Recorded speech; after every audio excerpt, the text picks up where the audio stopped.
So one of the biggest changes of any iPhone of all time is literally about to come out, and it's probably going to be one of the most craziest things that's ever going to be happening anytime soon. So essentially what just kind of got released, as some of us know, iOS 16.2, really big update, but iOS 17 is right around the corner. And The Verge pushed out this article which kind of stemmed from a report from Mark Gurman, who's, pretty reliable leaker as well, and he basically mentioned that within iOS 17, which is coming out in 2023, less than a year from now, about 6 months from now, to be honest, they're saying that they could actually allow some third-party applications allowed on the iPhone. Now, it's not really going to be what the majority of us are thinking. I don't think it's going to be, us able to go ahead and install an application natively like on a Mac or like on an Android, but I do think it's going to be something that's going to be very, very close to it. So they kind of go on to state, at least this Verge article kind of goes on to state that likely it's only going to be available in Europe and or it's only going to allow installation of approved applications.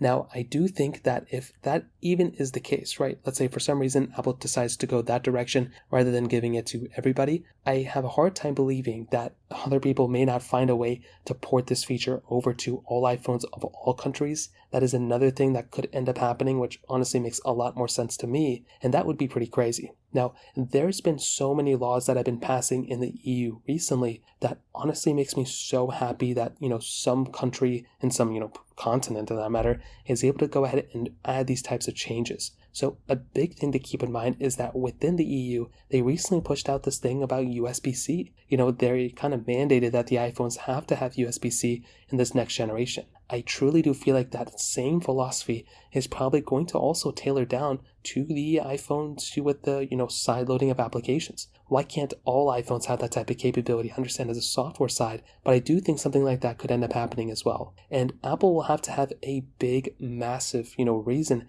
as to why they are only allowing it in one specific area. Why is it only in the EU that they're going to, allow this feature? Is it because of this specific law? Or is it because they wanted to give us that feature? They can control the narrative here, Is it because they have to, or is it because they want to? And Apple probably will end up doing, hopefully they do it because they wanted to do it. That way it looks better in press releases and other things like that. Now, this would be the biggest change I would ever probably imagine Apple to ever actually do in a long period of time. I can't remember the last thing. Maybe the widgets on the home screen was like the last big thing that they've done, to be honest. There's obviously problems with this. Malware and viruses could probably increase as well. But I do think that if Apple does this right and they find a way to protect the users while also giving us what we want, I think that would be an amazing, awesome thing that could probably end up changing the way a lot of people view iPhones, to be honest. So that kind of covers it up. If you have any other thoughts or questions, let me know in the comment section below. Hit the like button, that would mean so much, but definitely hit that subscribe button. More importantly than everything else, I love every single one of you guys.